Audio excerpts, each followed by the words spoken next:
vous salue au nom de notre Seigneur Jésus-Christ. Et c'est avec joie que je vous retrouve encore aujourd'hui autour de la parole de Dieu. Mais premièrement, confions ce moment au Seigneur. Seigneur, je te remercie pour la parole d'aujourd'hui. Merci Seigneur de nous parler à travers la vie de Ruth. Donne-nous une plus grande révélation de ton amour et de ta grâce, Seigneur. Que cette révélation de ta grâce nous libère de toute condamnation et même de toute malédiction pour expérimenter toutes les bénédictions que tu as préparées pour nous. Au nom de Jésus-Christ. Amen. Le message que nous diffusons aujourd'hui s'appelle « Ton futur sera plus beau que ton passé » ou Ruth numéro 1. Et ce premier message fait partie d'une série de 4 parties que le pasteur Jean-Claude a donné à Dublin en 2013 sur le livre de Ruth. Et le livre de Ruth dans la Bible est composé de 4 chapitres. Chaque chapitre représente une étape de la foi. Donc aujourd'hui, le pasteur Jean-Claude nous parle du premier chapitre qui représente la première étape de la foi qui part sans savoir où elle va. Premièrement, le pasteur Jean-Claude commence par décrire le contexte de l'histoire de Ruth. Et cette histoire se passe pendant la période des juges, une époque que décrit Juge 21 à son verset 25. En ce temps-là, il n'y avait point de roi en Israël. Chacun faisait ce qui lui semblait bon. Une période qui peut être comparée à la nôtre, où il n'y a plus de normes morales, chacun fait ce qu'il veut, chacun fait ce qui lui semble bon. En plus, le premier verset du livre de Ruth nous apprend que l'histoire de Ruth commence pendant une famine, qui de nos jours peut être comparée au temps de crise économique. Pourtant, Elimelech et son épouse Naomi et leurs deux fils habitaient à Bethléem, qui veut dire en hébreu la maison du pain. Et Elimelech, à cause de la crise, au lieu de rester à Bethléem, décide de déménager avec sa famille. Et le pasteur Jean-Claude nous explique que le pain allait revenir à Bethléem, puisque Bethléem veut dire la maison du pain. Mais Elimelech, au lieu de consulter l'Éternel, part pour se retrouver à Moab. Moab, un pays maudit, car ses habitants sont les descendants de la relation incestueuse de Lot avec ses filles. Et le pasteur Jean-Claude nous dit, quelle que soit la situation de crise par laquelle tu passes, ne marche pas par la vue, marche par la foi. Ne marche pas par les circonstances, mais selon ce que la parole de Dieu dit. Et le pasteur ajoute, la récession peut venir, mais la récession représente une formidable occasion d'expérimenter la prospérité et la bénédiction de Dieu. Donc, avant de déménager, amen, consultons l'Éternel. Avant de changer de travail, parce que ça ne va plus, consultons l'Éternel. Avant de faire quoi que ce soit, consultons l'Éternel. Amen. Et donc, arrivé à Moab, la situation s'empire et Elimelech et ses 2 fils meurent. Et Naomi se retrouve veuve et seule avec ses 2 belles-filles, Ruth et Orpa. Naomi décide de retourner à Bethléem car elle entend que le pain est revenu à Bethléem. Et sa belle-fille Ruth, qui s'est attachée à elle, refuse de la laisser partir seule. Amen. Malgré les paroles de dissuasion de Naomi, Ruth fait cette formidable déclaration. ne me presse pas de te laisser, de retourner loin de toi. Où tu iras, j'irai. Où tu demeureras, je demeurerai. Ton peuple sera mon peuple et ton Dieu sera mon Dieu. Où tu mourras, je mourrai et j'y serai enterré. Que l'Éternel me traite dans toute sa rigueur si autre chose que la mort vient à me séparer de toi. Cette déclaration est si belle, nous dit le pasteur Jean-Claude, qu'elle peut être comparée à la confession du salut que nous faisons quand nous donnons notre vie au Seigneur Jésus-Christ. Quand nous donnons notre vie au Seigneur, nous nous engageons à le suivre partout et jusqu'au bout. Et si vous n'avez pas encore pris cette décision, vous aurez la possibilité de le faire à la fin de ce message. Aussi, le pasteur Jean-Claude nous fait remarquer que dans le naturel, il n'y avait aucune raison pour que Ruth décide de suivre Naomi. Car la vie de Naomi allait de malheur en malheur. Mais malgré tous ces malheurs, Ruth a vu quelque chose dans la vie de cette veuve. Ruth avait dû entendre que Naomi parlait de son Dieu, le Dieu d'Israël, et Ruth avait dû se dire, moi aussi, je veux suivre ce Dieu d'Israël. Et donc, dans sa déclaration à Naomi, Ruth non seulement s'engage à suivre Naomi, mais aussi le Dieu de Naomi, le Dieu d'Israël. Et j'aimerais dire au passage un mot à toutes les Naomi. Amen. Malgré toutes les épreuves que vous traversez, n'arrêtez pas de parler de votre Dieu. N'arrêtez pas de témoigner de sa grandeur et de sa fidélité. À cause des Ruth qui vous entourent, les Ruth vous observent et elles voient comment malgré toutes vos épreuves, vous ne reniez pas votre Dieu. Alors continuez et gardez la foi. Votre foi inébranlable va amener beaucoup de Ruth au Seigneur. Et donc, la Ruth de notre histoire s'est levée par la foi et elle a suivi Naomi. Et le premier chapitre du livre de Ruth nous parle de la première étape de la foi. La foi qui part sans savoir où elle va. Comme Abraham, Ruth se lève, se laissant conduire dans un pays qu'elle ne connaît pas. Et le premier chapitre se termine ainsi, avec ces paroles. Ainsi revinrent du pays de Moab, Naomi et sa belle-fille Ruth la Moabite. Elles arrivèrent à Bethléem au commencement de la moisson des orges.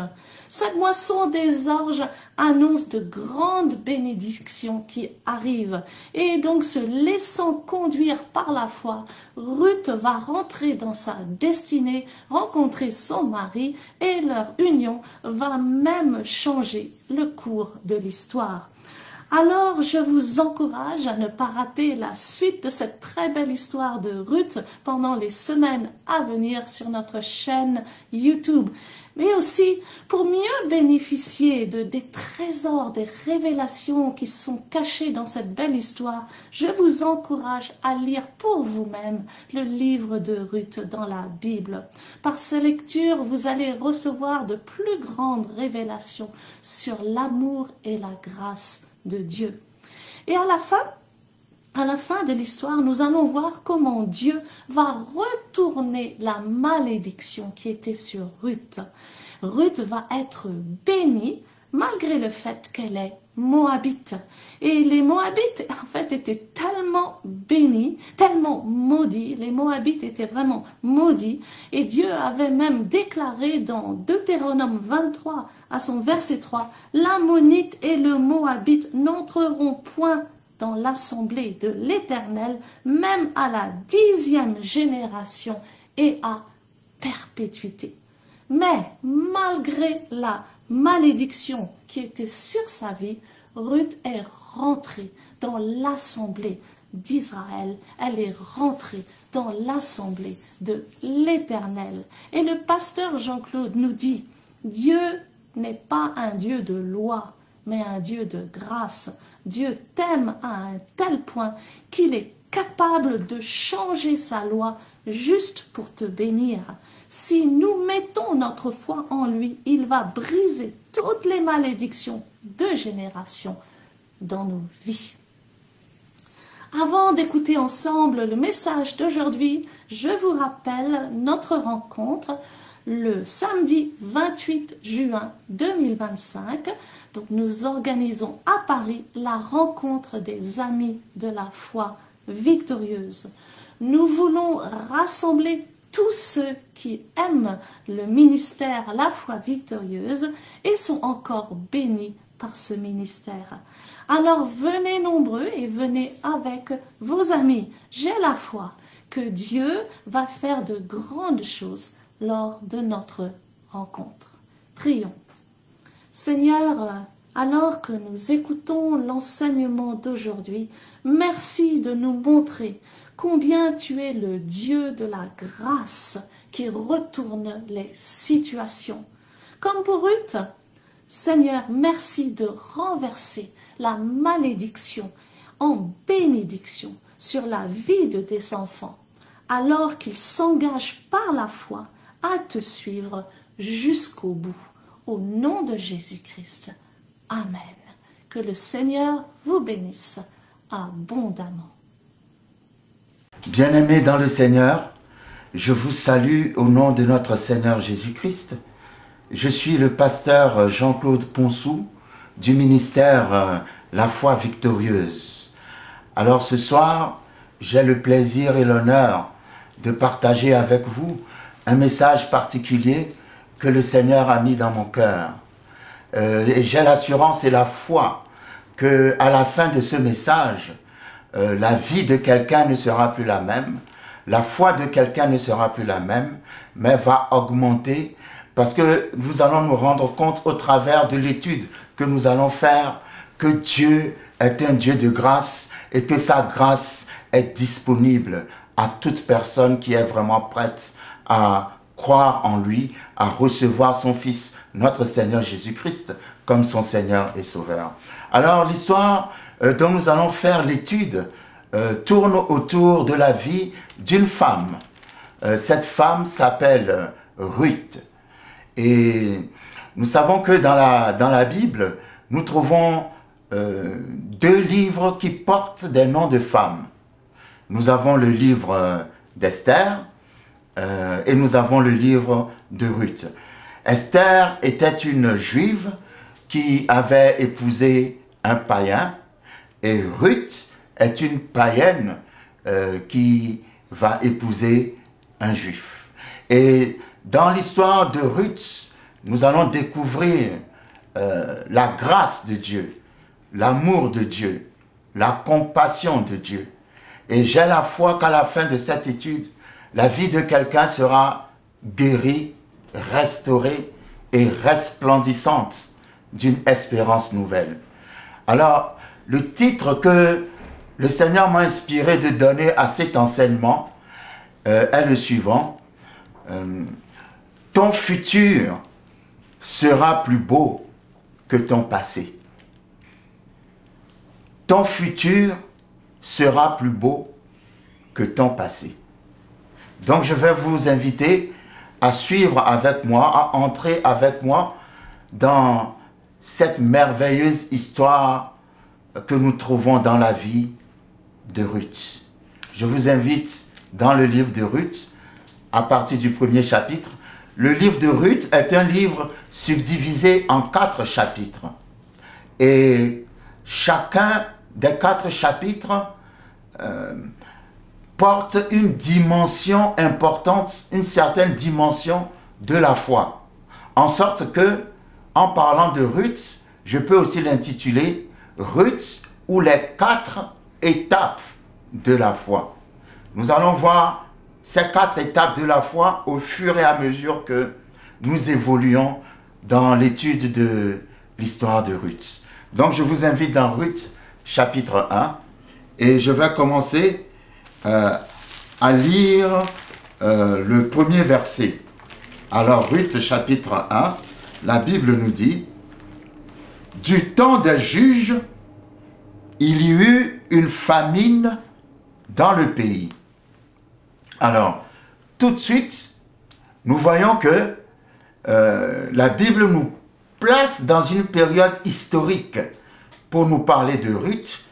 Donc, cette histoire dont nous faisons l'étude se déroulait dans une période historique d'Israël qui s'appelait le temps des juges. Alors, qu'est-ce qui caractérisait le temps des juges? Je vais vous inviter dans Josué chapitre... Josué chapitre 24 à son verset 29. La Bible dit: après ces choses, Josué, fils de Nun, serviteur de l'Éternel, mourut, âgé de 110 ans. On l'ensevelit dans le territoire qu'il avait eu en partage à Timnath-Sérach, dans la montagne d'Éphraïm, au nord de la montagne de Gash. Israël servit l'Éternel pendant toute la vie de Josué et pendant toute la vie des anciens qui survécurent à Josué et qui connaissaient tout ce que l'Éternel avait fait en faveur d'Israël. La Bible nous dit ici qu'à la mort de Josué, les anciens qui avaient travaillé avec Josué avaient continué l'œuvre de l'Éternel. Mais nous allons découvrir que lorsque ces anciens aussi, leur temps viendra où ces anciens vont mourir, ils vont laisser derrière eux une génération qui n'a pas été formée. Alors je vous invite dans Juges chapitre 2 à son verset 10, nous voyons, la Bible dit: après la mort de Josué et après la mort des anciens qui ont travaillé avec Josué, Juge 2, verset 10 dit ceci: toute cette génération fut recueillie auprès de ses pères, et il s'éleva après elle une autre génération qui ne connaissait point l'Éternel, ni ce qu'il avait fait en faveur d'Israël. Les enfants d'Israël firent alors ce qui déplaît à l'Éternel, et ils servirent les Baals. Donc nous voyons que lorsque les anciens de Josué sont morts, ils n'ont pas entraîné une génération, ils n'ont pas entraîné leurs enfants pour que leurs enfants puissent recevoir cet héritage de la foi et continuer cette marche de foi en respectant les commandements de l'Éternel avec l'Éternel. Donc, après leur mort, il y a eu cette génération qui ne connaissait pas du tout l'Éternel qui est arrivée. Donc, ils ont commencé à pécher devant l'Éternel, à faire devant l'Éternel tout ce qui pouvait susciter la colère de l'Éternel. Et lorsque nous lisons Juges chapitre 21 à son verset 25, le verset 25 nous dit ceci: en ce temps-là, en parlant toujours du temps des juges, il n'y avait point de roi en Israël. Chacun faisait ce qui lui semblait bon. Je ne sais pas si vous imaginez une nation dans laquelle chacun fait ce qui lui semble bon. Ça veut dire que quelqu'un peut se lever, aller tuer quelqu'un, prendre sa maison, prendre ses biens, et bon, personne ne lui dira rien du tout parce que bon, il a juste fait ce qui lui semblait bon. Et c'était dans cette période que Dieu va susciter cette belle histoire de Ruth. Mais en même temps, je voudrais préciser que le temps des juges était un temps dans l'histoire d'Israël qui était comme une période qui était comme une sorte de cercle vicieux. Parce que le peuple péchait, et à chaque fois que le peuple péchait, Dieu livrait le peuple à à leurs ennemis venaient les mettre en captivité. Ensuite, Dieu suscitait un juge pour les délivrer d'entre les mains de leurs ennemis. Et à chaque fois, c'était, comment dirais-je, la même chose qui se répétait. Le peuple pêche, il devient captif des ennemis. Dieu suscite un juge pour délivrer le peuple. Une fois que le peuple est délivré, il repêche encore, se retrouve encore en captivité. Dieu suscite un juge pour le délivrer. Une fois qu'il est délivré, il repêche encore, se retrouve en captivité. Et ça a été une sorte de comment dirais-je, de cercle vicieux. Toute la période des juges était une période où vraiment le peuple de Dieu était incapable de marcher avec Dieu dans la droiture en respectant, comment dirais-je, la parole de Dieu. Et ce verset est assez étonnant comme nous venons de le voir. En ce temps-là, il n'y avait point de roi et chacun faisait ce qui lui semblait bon. Donc, comme Dieu a toujours la capacité de dégager de belles choses à partir de choses qui ne sont pas forcément réjouissantes, nous allons trouver au milieu de ce désordre national, au milieu de cette, comment dirais-je, de cette période tout à fait, comment dirais-je, désorganisée, cette très merveilleuse histoire de Ruth. Donc, Ruth chapitre 1 nous dit ceci: du temps des juges, et nous avons déjà une idée de ce que c'était que le temps des juges, il y eut une famine dans le pays. Alors tout de suite, je pourrais dire que le mot famine a un autre mot que je peux qualifier d'actuel. Lorsque vous rencontrez le mot famine dans la Bible, vous pouvez mettre un mot beaucoup plus moderne à la place, qui est tout simplement le mot récession. Je pense que le mot récession nous parle encore plus aujourd'hui parce que sur les ondes, nous ne faisons qu'entendre parler de ce mot. Donc, cette histoire se passe dans une période de récession, c'est-à-dire une période qui est tout à fait comparable à celle que nous vivons aujourd'hui. La Bible dit, du temps des juges, il y eut une récession dans le pays, ou une famine dans le pays. Un homme de Bethléem de Juda partit avec sa femme et ses 2 fils pour faire un séjour dans le pays de Moab. Le nom de cet homme était Elimelech, celui de sa femme Naomi, et ses 2 fils s'appelaient Machlon et Kiljon. Ils étaient Éphratiens de Bethléem de Juda. Arrivés au pays de Moab, ils y fixèrent leur demeure. Elimelech, mari de Naomi, mourut, et elle resta avec ses 2 fils. Ils prirent des femmes moabites, dont l'une se nommait Orpa, et l'autre Ruth, et ils habitèrent là environ 10 ans.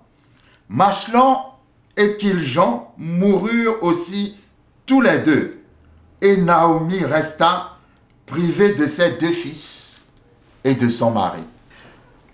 Alors nous allons, avant de continuer cette histoire, voir un peu la signification des noms que portent les différents personnages que nous trouvons dans cette histoire. Parce que en hébreu, chaque nom a une signification, porte un sens particulier qui donne aussi une certaine dimension au rôle et à l'histoire dans laquelle se trouve ce personnage. Donc, la Bible dit que le mari de Naomi, alors, Ruth chapitre 1, verset 2, le nom de cet homme était Elimelech, celui de sa femme Naomi. C'est bon de savoir ce que signifie Elimelech. Alors, Elimelech est un nom, je peux dire qu'on peut diviser en 2. Eli vient de la racine El, qui est le nom de Dieu. Et Melech, en hébreu, signifie roi. Donc, Eli, Melech signifie « mon Dieu est roi ». C'est un très beau prénom, Elimelech, qui signifie « mon Dieu est roi ». Et Naomi est un nom qui signifie, en hébreu, « douceur ». Naomi signifie « douceur ». Et la Bible nous dit que Elimelech et Naomi sont partis avec leurs 2 fils. Et leurs 2 fils s'appelaient, alors, Machlon et Kiljon. Et chose vraiment, comment dirais-je, étonnante, Machlon en hébreu signifie malade ou maladie. Et Kiljon signifie mourant ou défaite. C'est vraiment une intrigue. C'est assez mystérieux d'imaginer que des parents puissent appeler leurs enfants maladie et mourants. Donc, Elimelech et Naomi avaient 2 garçons. L'un s'appelait Machlon, qui signifie maladie, et l'autre s'appelait Kiljon, qui signifie mourant. Alors j'imagine bien, quand l'heure de dîner arrive ou l'heure de déjeuner, j'imagine Elimelech et Naomi appeler « Maladie et mourant, venez, on va manger. Maladie et mourant, préparez-vous, on va aller à l'école. Maladie et mourant, venez, on va sortir. Maladie et mourant, nous savons tous que la signification du nom, des noms que nous portons, pèse toujours sur notre vie. Donc, ce n'est pas étonnant, la Bible dit, lorsqu'ils sont arrivés au pays de Moab, d'abord Elimelech est mort, ensuite la Bible dit, Machlon et Kiljon, c'est-à-dire maladie et mourant, sont aussi morts. Bon, je peux être peut-être étonné de la mort d'Elimelech, mais je ne pense pas que quelqu'un sera étonné de la mort de maladie et mourant. Parce que à force d'appeler quelqu'un maladie et mourant, c'est tout à fait naturel que la personne finisse dans la mort. Alors donc, ce que nous voulons, j'aimerais que nous puissions voir ici, c'est que cet homme qui était le responsable de sa famille, Elimelech, dont le nom signifie « mon Dieu est roi », a quitté Bethléem. Et Bethléem en hébreu signifie « la maison du pain », parce qu'il y avait la famine. Donc, Elimelech a quitté la maison du pain parce qu'il n'y avait pas de pain. Il portait un nom dont il n'a pas voulu vivre la signification, parce que en pleine famine, comme il s'appelait « mon Dieu est roi », il aurait pu faire de son Dieu son roi en plein milieu de la crise. Une des leçons que nous pouvons voir dégager de ce texte, c'est que, quelle que soit la récession, tu peux faire de ton Dieu ton roi au milieu de la récession. Parce que Bethléem signifie la maison du pain, et si le pain venait à manquer dans la maison du pain, il faut avoir cette foi qu'un jour le pain reviendra dans la maison du pain, puisque c'est la maison du pain. Mais il s'est trouvé que Elimelech a pris sa famille et est parti.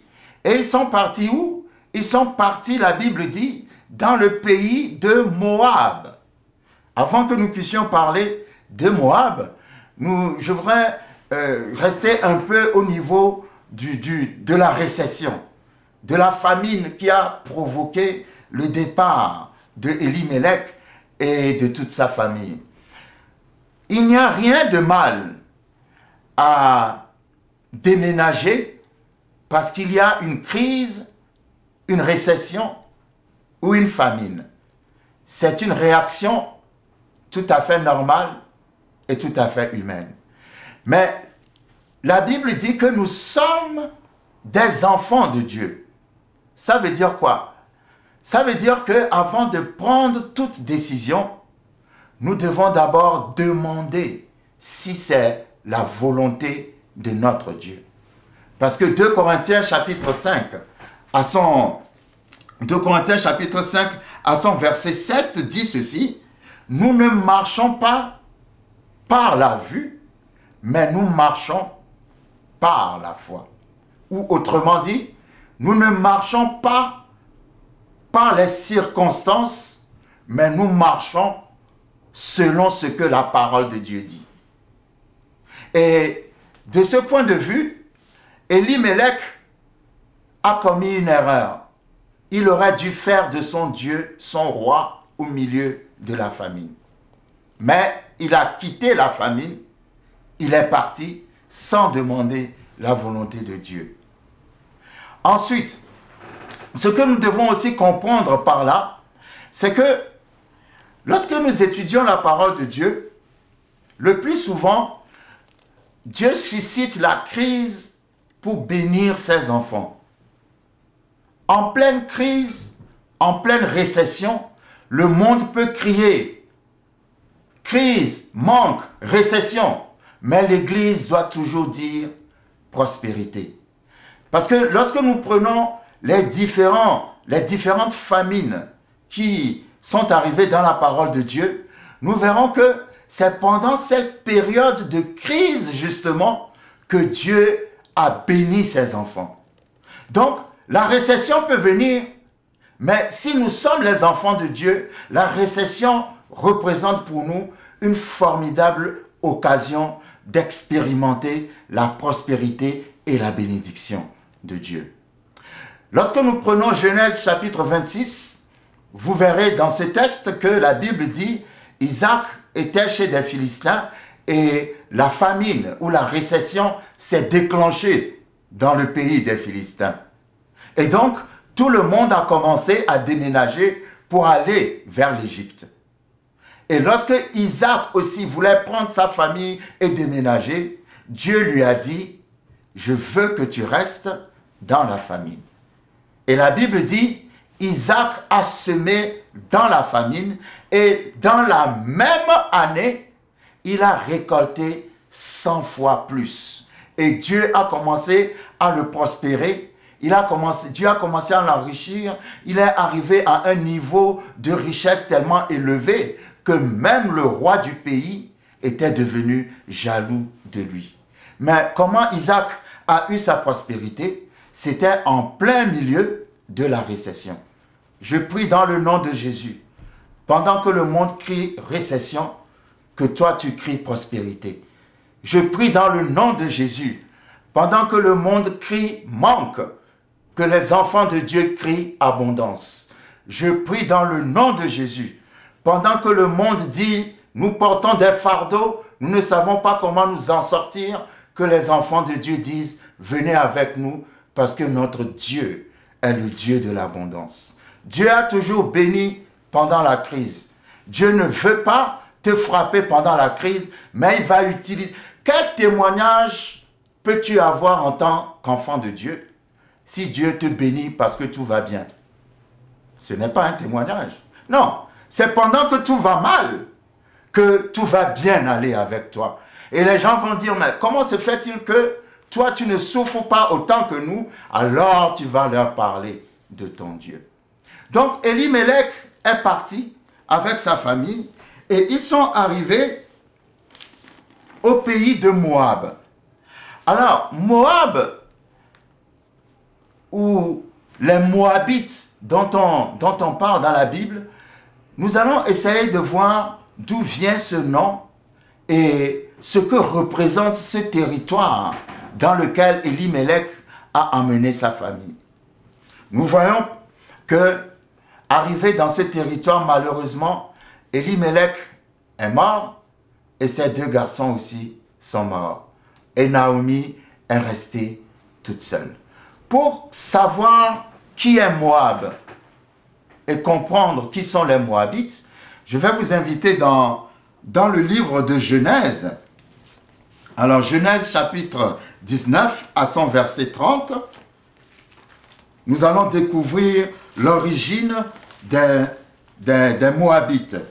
Genèse chapitre 19 à son verset 30.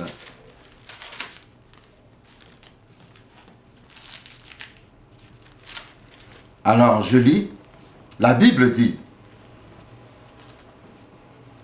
Lot quitta Zoar pour la hauteur et se fixa sur la montagne avec ses deux filles, car il craignait de rester à Zoar.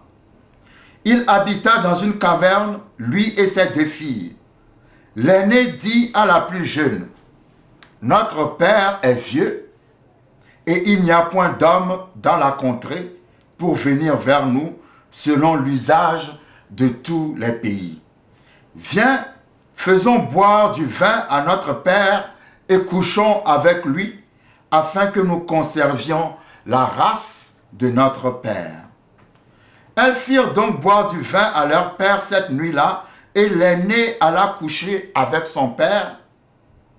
Il ne s'aperçut ni quand elle se coucha, ni quand elle se leva. Le lendemain, l'aîné dit à la plus jeune, « Voici, j'ai couché la nuit dernière avec mon père. Faisons-lui boire du vin encore cette nuit, et va coucher avec lui, afin que nous conservions la race de notre père. » Elles firent boire du vin à leur père encore cette nuit-là, et la cadette alla coucher avec lui. Il ne s'aperçut ni quand elle se coucha, ni quand elle se leva. Les 2 filles de Lot devinrent enceintes de leur père. L'aînée enfanta un fils qu'elle appela du nom de Moab. C'est le père des Moabites jusqu'à ce jour. La plus jeune enfanta aussi un fils qu'elle appela du nom de Ben-Ami. C'est le père des Ammonites jusqu'à ce jour. Donc, nous voyons que les Moabites et les Ammonites, et dans l'histoire de Ruth, nous faisons surtout face aux Moabites, puisque cette famille est partie dans le pays de Moab. Les Moabites sont une descendance. Ruth elle-même, qui est Moabite, est une descendance d'une relation incestueuse qu'il y a eu entre Lot et sa fille. Donc, Ruth elle-même est d'une descendance maudite. Nous allons lire, lorsque nous allons dans Deutéronome chapitre 23, à son verset 3, que à la suite de cette relation incestueuse que Lot a eue avec ses filles, Dieu a maudit la descendance de... Dieu a maudit Ammon et Moab et leur descendance. Donc, lorsque nous lisons Deutéronome verset 23 à son verset 3, nous allons voir ce que Dieu dit. La Bible dit, « L'Ammonite et le Moabite n'entreront point dans l'assemblée de l'Éternel, même à la 10e génération et à perpétuité. » C'est très important pour moi que nous puissions recevoir ce verset. Parce que Ruth est d'une descendance maudite. Ruth est moabite. La Bible dit que les Moabites n'entreront pas dans l'assemblée d'Israël à perpétuité. À perpétuité, c'est une sorte de malédiction éternelle. C'est-à-dire, jamais il n'arrivera qu'on voit un Moabite ou une Moabite dans l'assemblée d'Israël. Maintenant, retournons dans Ruth chapitre 1.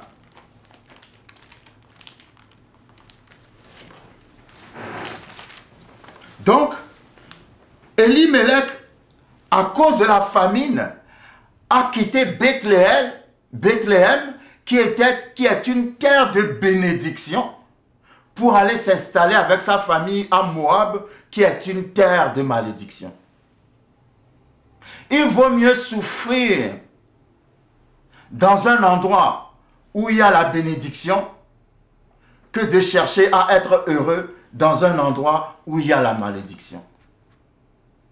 Je répète, c'est mieux de souffrir là où il y a la bénédiction plutôt que de chercher le bonheur là où il y a la malédiction. Parce que la Bible nous dit, arrivé dans le pays de Moab, Elimelech est mort et ses 2 fils sont morts. Ces 2 fils, Machlon et Kiljon, arrivés dans le pays de Moab, ont épousé des Moabites. Ce qui, déjà, va à l'encontre de la loi de Dieu, puisque nous venons de lire que Dieu a dit que les Moabites n'entreront pas dans l'assemblée d'Israël. Donc, ils ont épousé des Moabites. L'un a épousé une femme justement qui s'appelle Ruth. Le nom Ruth signifie deux mots particuliers. C'est un nom qui signifie beauté et ami. Beauté et ami. Donc quand vous mettez les deux ensemble, Ruth signifie belle amie. Et le nom de la femme du deuxième fils est Orpa. Et Orpa signifie nuque ou le dos. Et évidemment, nous allons voir dans la suite de cette histoire que Orpa va montrer sa nuque ou son dos à sa belle-mère Naomi lorsque le temps va arriver où Naomi va décider de retourner à Bethléem. Donc, nous allons continuer notre étude. Ruth chapitre 1, verset 6. Puis elle se leva, parlant de Naomi, elle et ses belles-filles, afin de quitter le pays de Moab, car elle apprit au pays de Moab que l'Éternel avait visité son peuple et lui avait donné du pain. Vous voyez que quand vous êtes dans la place de la bénédiction, même s'il y a manque, l'abondance finit toujours par arriver. Ils avaient quitté Bethléem parce qu'il n'y avait pas de pain pour aller dans le pays de la malédiction Moab. Et arrivé dans ce pays, la Bible dit, après que son mari et ses deux fils soient morts, la Bible dit que Naomi a appris que Dieu a encore visité Bethléem et que le pain est revenu dans la maison du pain. Je prie dans le nom de Jésus que ce qui te manque revienne dans ta vie. Je prie dans le nom de Jésus que le Dieu d'Israël, qui n'oublie pas son peuple et qui n'oublie pas ses enfants, te visite encore dans le nom de Jésus-Christ. Ainsi donc, Naomi ayant appris que Dieu a visité Bethléem, a décidé de retourner au milieu de son peuple. Ruth chapitre 1, verset 7. Nous voyons que Naomi est restée seule maintenant. Elle n'a plus son mari, elle n'a plus ses deux fils. Elle s'est retrouvée seule avec les femmes de ses deux fils, c'est-à-dire Ruth et Orpa, avec ses deux belles-filles. Et la Bible dit, elle sortit du lieu qu'elle habitait accompagnée de ses deux belles-filles et elle se mit en route pour retourner dans le pays de Juda. Naomi dit alors à ses deux belles-filles, « Allez, que chacune retourne à la maison de sa mère. Que l'Éternel use de bonté envers vous, comme vous l'avez fait envers ceux qui sont morts et envers moi. Que l'Éternel vous fasse trouver à chacune du repos dans la maison d'un mari. » Et elle les baisa. Elles élevèrent la voix et pleurèrent, et elles lui dirent, « Non, nous irons avec toi vers ton peuple. » Naomi dit, « Retournez mes filles, pourquoi viendriez-vous avec moi? Ai-je encore dans mon sein des fils qui puissent devenir vos maris? Retournez mes filles, allez, je suis trop vieille pour me remarier. Et quand je dirai j'ai de l'espérance, quand cette nuit même je serai avec un mari et que j'enfanterai des fils, attendriez-vous pour cela qu'ils aient grandi? Refuseriez-vous pour cela de vous marier? Non, mes filles, car à cause de vous, je suis dans une grande affliction de ce que la main de l'Éternel s'est étendue contre moi. Vous voyez, Naomi dit la main de l'Éternel s'est étendue contre moi. Mais en fait, ce n'est pas la réalité, ce n'est pas la vérité, parce que ce n'est pas l'Éternel qui leur avait dit de quitter Bethléem. Parfois, nous prenons des décisions sans consulter l'Éternel. Et lorsque nous rencontrons le malheur, nous disons non, que c'est la main de l'Éternel qui s'est étendue contre nous. Non, nous devons toujours chercher d'abord la volonté de l'Éternel avant de nous engager dans quelque décision que ce soit. Donc verset 14, la Bible dit, « Les deux belles filles de Naomi élevèrent la voix et pleurèrent encore. Et Orpa, qui signifie dos ou nuque, baisa sa belle-mère, mais Ruth s'attacha à elle. Orpa est retournée auprès de sa famille, mais Ruth a décidé de s'attacher à Naomi. Verset 15. Naomi dit à Ruth, « Voici, ta belle-sœur est retournée vers son peuple et vers ses dieux. Retourne comme ta belle-sœur. » Verset 16. Ruth répondit. Et j'aime bien cette parole, cette confession que Ruth va faire à Naomi. C'est la même confession que nous devons faire au Dieu d'Israël. Je rappelle ici que Naomi est l'image d'Israël et que Ruth est l'image de l'Église, une païenne qui a décidé de s'attacher à Israël. Parce que l'Église est composée de gens qui sont venus de nations païennes et qui ont décidé de se greffer à Israël. Donc, Ruth va dire ce discours extraordinaire à Naomi que j'utilise souvent lorsque je fais des mariages. J'aime bien que les mariés puissent faire cette confession. Parce que pour moi, ce n'est pas une simple confession, ce sont des paroles d'alliance. Et nous devons confesser ces mêmes paroles devant Jésus-Christ. Alors Ruth va dire à Naomi, « Ne me presse pas de te laisser, de retourner loin de toi. Où tu iras, j'irai. Où tu demeureras, je demeurerai. Ton peuple sera mon peuple et ton Dieu sera mon Dieu. Où tu mourras, je mourrai et j'y serai enterré. » Ça, c'est une confession extraordinaire. Que le Dieu de Jésus soit notre Dieu. Où Jésus ira, nous irons. Où il demeurera, nous demeurerons. Tout ce qu'il fera, nous resterons toujours attachés à lui. Vous voyez, quand Ruth a prononcé ces paroles, la Bible dit, si tu confesses de ta bouche le Seigneur Jésus, et si tu crois dans ton cœur que Dieu l'a ressuscité des morts, tu seras sauvé. Lorsque Ruth a dit ces paroles à Naomi, pour moi, c'est comme une confession, c'est comme une prière du salut. C'est comme une prière du salut que Ruth venait de faire. En faisant cette confession, elle était en train de dire, à partir d'aujourd'hui, je m'attache au Dieu d'Israël. À partir d'aujourd'hui, je m'attache à ce Dieu, je vais marcher avec ce Dieu, je vais rentrer, j'ai foi dans ce Dieu, je vais aller avec ce Dieu, je vais croire dans ce Dieu, je vais te suivre Naomi, parce que j'ai confiance au Dieu d'Israël à travers toi. Cette prière que Ruth a faite, cette confession, que Ruth a faite, qui est une très belle confession, va toucher le cœur de Dieu.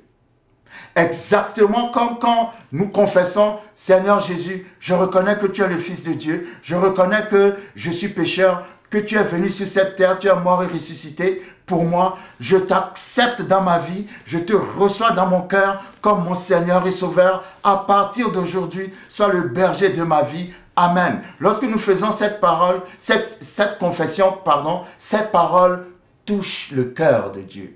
Et nous allons voir comment la vie de Ruth va changer juste à partir de cette confession.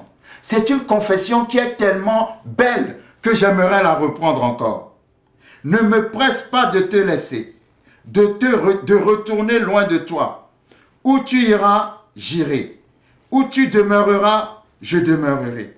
Ton peuple sera mon peuple et ton Dieu sera mon Dieu. Où tu mourras, je mourrai et j'y serai enterré. Alors, ce qui me surprend quand je lis cette confession de Ruth, je me suis dit, lorsqu'on voit la vie de Naomi n'est pas une vie qui peut vraiment inspirer dans le bon sens. Parce que Naomi est une femme qui a perdu son mari et qui a perdu ses 2 fils. Vous voyez? Donc, communément, dans la communauté dans laquelle nous vivons, on dira facilement, oh, faites attention à cette femme, hein. Il y a la poisse qui la suit, vous savez, bizarrement. Les gens iront même jusqu'à dire, ah ben vous savez, c'est elle qui a mangé son mari et qui a mangé aussi, comment dirais-je, ses enfants. Les gens diraient n'importe quoi en parlant de Naomi. Mais ce qui est curieux, c'est que la vie de Naomi semblait être une vie de défaite. Mais malgré cela, Ruth a choisi de s'attacher à Naomi. Vous savez, vous pouvez échouer dans votre vie. Vous pouvez avoir tout raté dans votre vie. Vous pouvez même être déçu, désespéré parce que vous avez échoué et pourtant vous ne savez pas à quel point vous êtes une inspiration pour quelqu'un qui vous admire. Je répète, vous pouvez avoir échoué dans votre vie et quand même être une source d'inspiration pour quelqu'un qui vous a admiré. Ne serait-ce qu'à cause de votre courage, ne serait-ce qu'à cause de votre foi, ne serait-ce parce que vous êtes quelqu'un qui avait toujours agi par la foi dans le Seigneur Jésus. Même si ce que vous avez fait, même si ce que vous avez essayé, même si toutes les batailles que vous avez eues dans la vie ne vous ont pas amené au succès, je suis venu vous dire aujourd'hui que vous êtes une inspiration pour le courage de quelqu'un. Et que ce que vous avez fait comme effort a abouti certainement à un échec. Mais en Dieu, il n'y a pas de défaite. Et nous allons voir que Naomi était arrivée à un niveau où sa vie ressemblait à une défaite. Mais le Dieu d'Israël va transformer sa défaite en victoire. De la même manière que je déclare dans ta vie aujourd'hui que Dieu va transformer tes défaites dans une grande victoire au nom de Jésus-Christ de Nazareth. Donc, la Bible dit que lorsque Ruth a fait cette merveilleuse confession à Naomi, la Bible dit ceci, verset 18, Naomi la voyant décidée à aller avec elle, cessa d'insister auprès d'elle. Vous voyez, dans ce premier chapitre de Ruth, nous voyons ce que j'appelle la première étape de la foi. Numéro 1, c'est la foi qui part sans savoir où elle va. Exactement comme Hébreux 11 dit d'Abraham en disant qu'Abraham est parti sans savoir où il allait. Vous voyez, la foi croit avant de voir. Mais le doute veut voir avant de croire. Lorsqu'on a la foi, on croit avant de voir. On ne cherche pas à voir avant de croire. Abraham est parti sans savoir où il allait. Mais comme il est parti à cause de ce que Dieu lui a dit, il est arrivé à un niveau où Dieu lui a donné tout un pays. Nous voyons un peu la foi de Ruth qui a choisi de quitter Moab en s'attachant à Naomi et partir à Bethléem, un endroit qu'elle ne connaît pas, un pays qu'elle ne connaissait pas. Mais la foi qu'elle avait dans son cœur était tellement grande qu'elle est partie sans savoir où elle allait. Donc la première étape de la foi que nous voyons ici, c'est la foi qui part sans savoir où elle va. Et pourquoi Ruth avait une telle, comment dirais-je, une telle foi dans le Dieu de Naomi? Parce que Ruth a entendu l'évangile. Naomi a certainement dû parler à Ruth des exploits du Dieu d'Abraham, d'Isaac et de Jacob. Naomi a dû raconter la puissance du Dieu d'Israël à Ruth. Et Ruth est tombée amoureuse de ce Dieu-là. Et elle s'est dit, non, je ne resterai pas ici.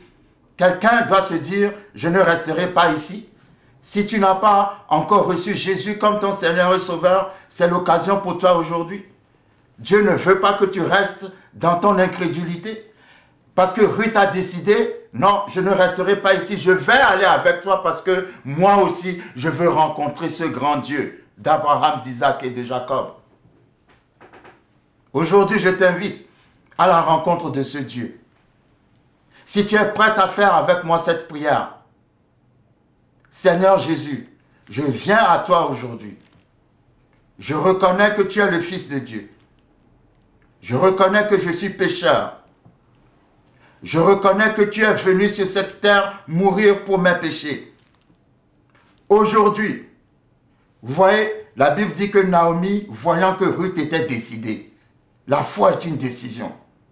Tu peux le dire et le faire aussi. Aujourd'hui, je décide, Seigneur Jésus-Christ, de te recevoir dans ma vie, dans mon cœur, comme mon Seigneur et Sauveur, à partir d'aujourd'hui.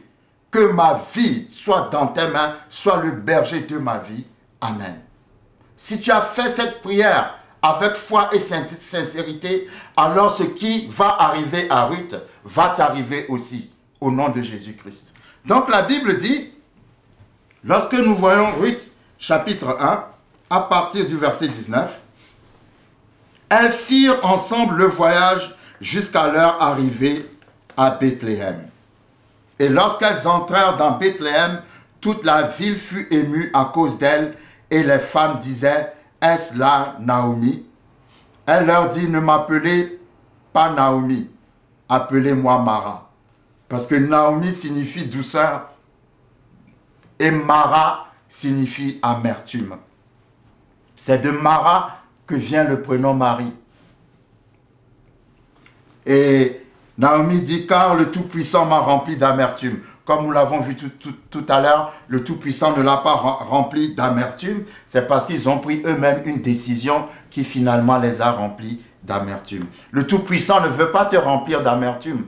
Le Tout-Puissant veut te remplir de bénédiction et de satisfaction. Verset 21. Naomi dit, j'étais dans l'abondance à mon départ et l'Éternel me ramène les mains vides.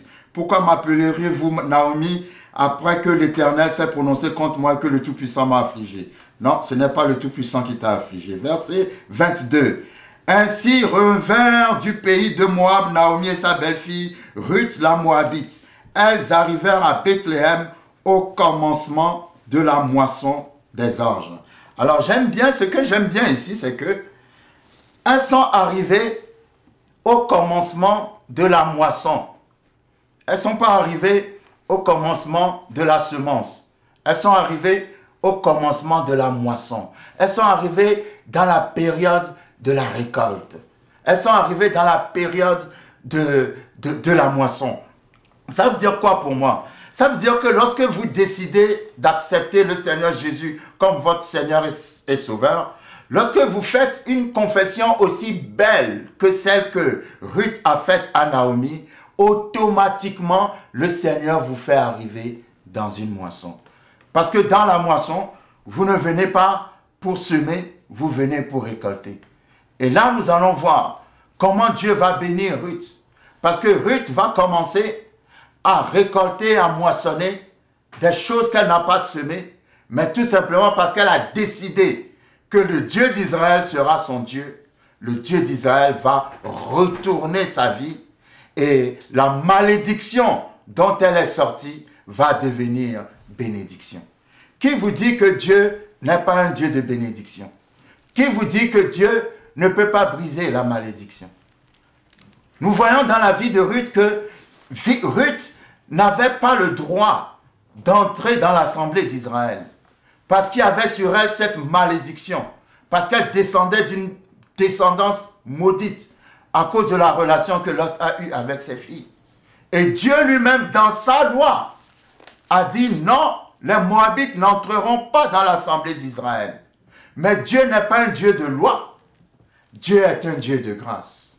Dieu t'aime à un point tel qu'il est capable de changer sa loi juste pour te bénir. Et je voudrais dire à quelqu'un aujourd'hui, pour clôturer le chapitre numéro 1, non, Dieu ne te juge pas. Non, Dieu ne te condamne pas.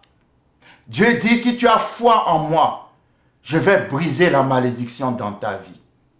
Vous savez, la malédiction, c'est vrai, on parle de malédiction de génération, mais lorsque nous lisons la parole de Dieu, nous allons comprendre que Dieu n'est pas un Dieu de malédiction de génération, Dieu est un Dieu de bénédiction de génération. Si tu vis ta foi avec le sentiment que tu es maudit ou maudite, que tes parents ont fait des choses et qu'à cause de ça, tu ne seras jamais heureux, donc détrompe-toi. Parce que s'il y a quelqu'un qui ne mérite pas d'être béni dans la Bible, c'est Ruth. Mais Dieu va changer la loi pour Ruth. Parce que Dieu n'est pas un Dieu de condamnation. Dieu est un Dieu de grâce. Si tu décides de suivre son Fils, Jésus-Christ. Que le Seigneur vous bénisse. Nous allons continuer notre étude dans la prochaine série. Au nom de Jésus-Christ. Amen. Seigneur, je prie aujourd'hui. Toi qui es le Dieu qui retourne les situations.